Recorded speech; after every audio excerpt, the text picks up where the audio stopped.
Александр Валентинович, добро пожаловать, рады вас видеть в Абхазии, в Сухуми. Для нас очень важна поддержка Российской Федерации. Пользуясь случаем, хотел бы поблагодарить руководство Российской Федерации за ту поддержку, которую оказывает нашей республике.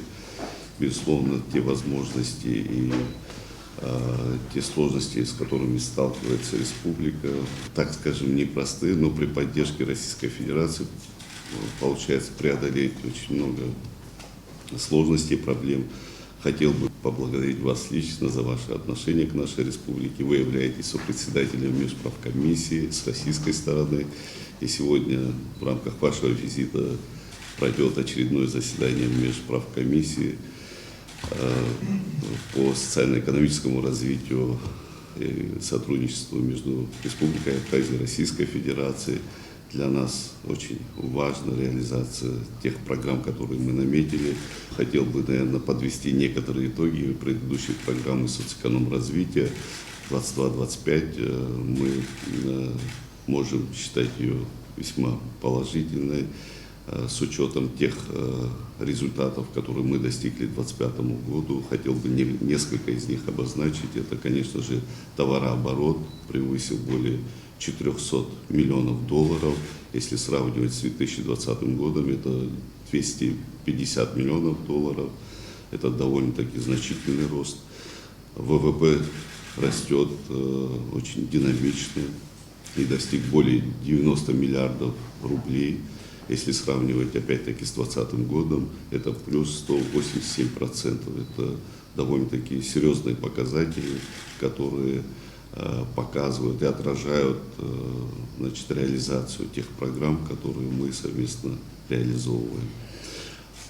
Конечно же, в рамках вашего визита у нас будет возможность обсудить и будущую программу 2630, программу социоэкономразвития. Уверен в том, что и реализация этой программы придаст особый импульс развитию экономики нашей республики. Еще раз позвольте поприветствовать вас, поблагодарить за все те усилия, которые вы реализовываете.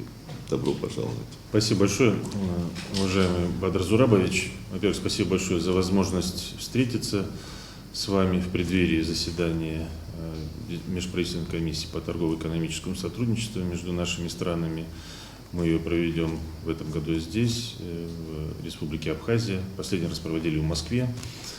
И основная цель наша – это, конечно, придать дополнительный импульс развитию экономики Республики Абхазия, социальному развитию, экономическому, в соответствии с теми договоренностями, которые были достигнуты между вами и президентом Владимиром Путиным во время визита в Москву 10 мая. И на этой встрече обсуждались все направления развития сотрудничества. Как вы отметили, за последние 4 года успешно реализовывалась социально-экономическая программа по развитию Республики Абхазии. Действительно, на 60% вырос объем торговли между нашими странами. И даже мы наблюдаем в 2025 году, уже по результатам нескольких месяцев этого года, прирост торгового оборота составил более 30%. И что важно, это не только экспорт из России, а значительно увеличился экспорт из Абхазии в Россию продукции.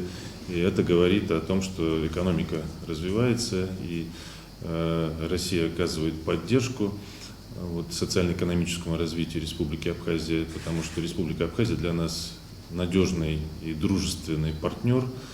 У нас общие идеи, общие инициативы, одинаковый взгляд сегодня на ситуацию в мире, на то, что мир должен быть многополярным. Мы благодарим отдельно Республику Абхазия за поддержку России в рамках специальной военной операции и ценим участие абхазцев в этой операции.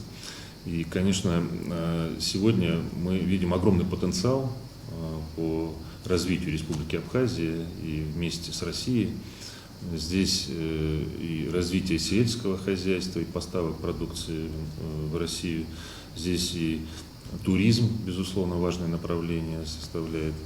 Мы должны в рамках межправкомиссии рассмотреть вопросы и гармонизации законодательства, которое должно снижать административные барьеры между нашими странами для развития торговли, малого и среднего бизнеса и привлечения инвестиций, безусловно. И это самое главное направлено на повышение качества и уровня жизни всех абхазцев здесь проживающих. Поэтому спасибо большое еще раз за возможность обсудить эти вопросы с вами. И мы продолжим это на нашей встрече с председателем правительства.